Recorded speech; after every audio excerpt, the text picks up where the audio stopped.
Welcome to the Andy Noise Experience podcast, Endurance Noise, Random Musings. It's Monday, September 21st, 2020, about 8 o'clock at night here in California.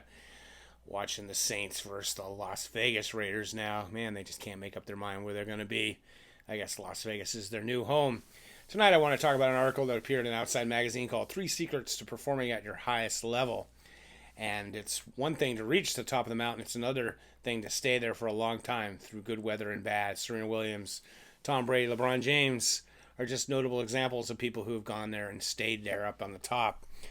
Speaking of people that definitely had a great performance, watching the 21-year-old Slovenian Pogačar win on the final Tour de France day. I mean, the last stage is the Paris one. That's just a parade. But on the time trial, he was a minute behind and took over a minute off of his team, his fellow countrymen, and won the Tour. Pretty impressive. Got the gold yellow jersey, the polka dot jersey, and the white jersey all together. And he definitely was doing some of the things we're going to be talking about in this article. It says, get started, keep going, and stop. And it's a book by Stephen Pressfield. Says, the professional does not wait for inspiration, he acts on anticipation of it.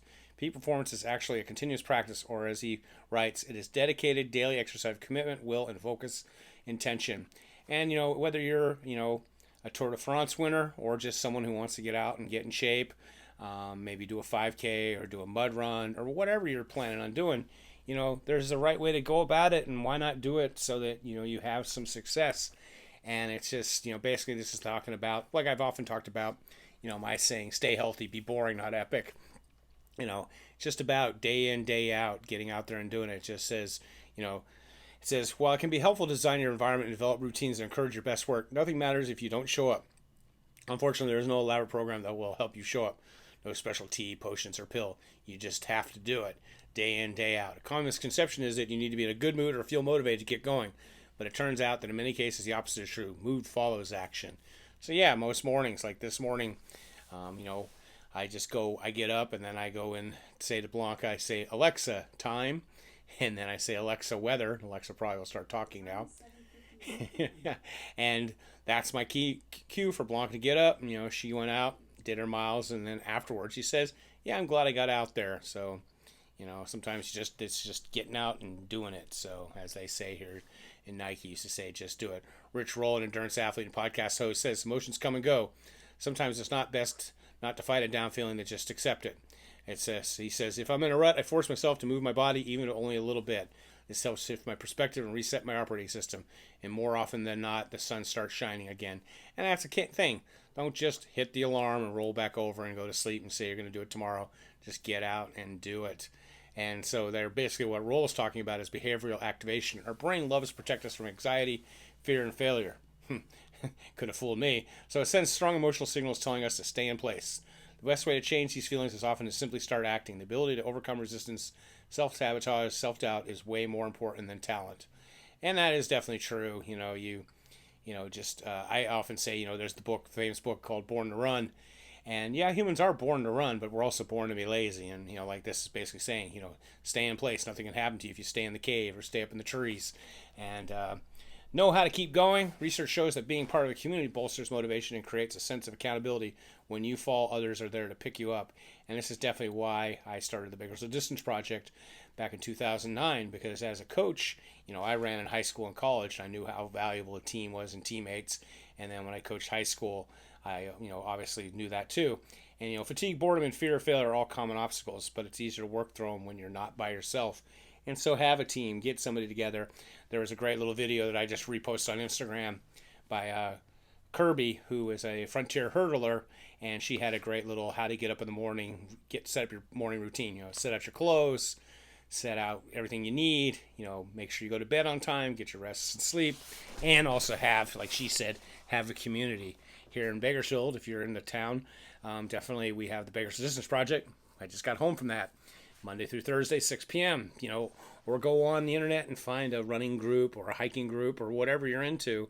We have Southern Sierra hikers who do Monday through Thursday hikes out in the Hart Park. So you definitely need a community. It says, in addition to community, remembering why you're doing it.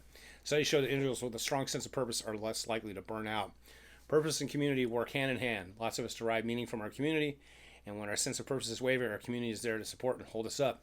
Like us, even with this COVID, we found a race out in the desert. We're all going to go do this run with the burros, 10-mile run in the middle of October. And now that's all of our purpose. And we're propping each other up and talking about it and looking forward to doing it and signing up for the race.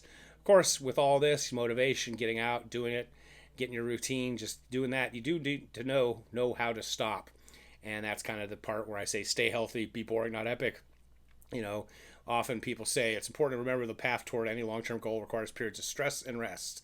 And that is an equation. You can't just be all going out max. That's why you got to be boring. Just put in the miles, put in the time, and you will get better. And there's a running coach, Mario Finelli, has said that you should always stop one rep short when you're doing a workout.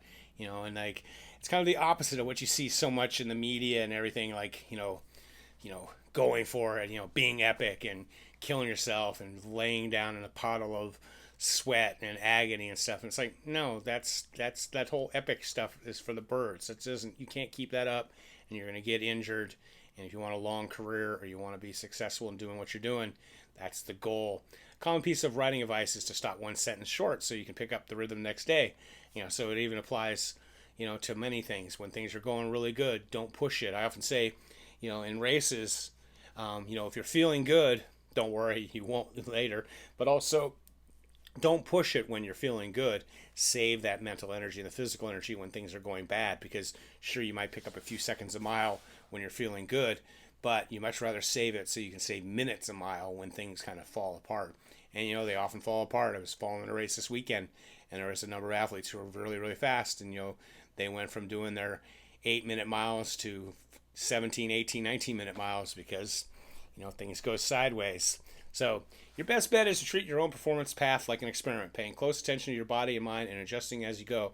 That's probably why I've been at this since 1979. I always enjoyed science, had a science background throughout high school, and then went to UC San Diego, of course, and did a degree in animal physiology, and later on did a sports economics. But I've always been interested in facts and science, which is kind of not what's going on in the real world lately, but that's just some of the notes here on 3 secrets of performing at your best. So it's basically the 3 secrets are: get started, because you're not going to get anywhere if you don't at least try and get moving. Keep going, and then also know when to back off or when to stop.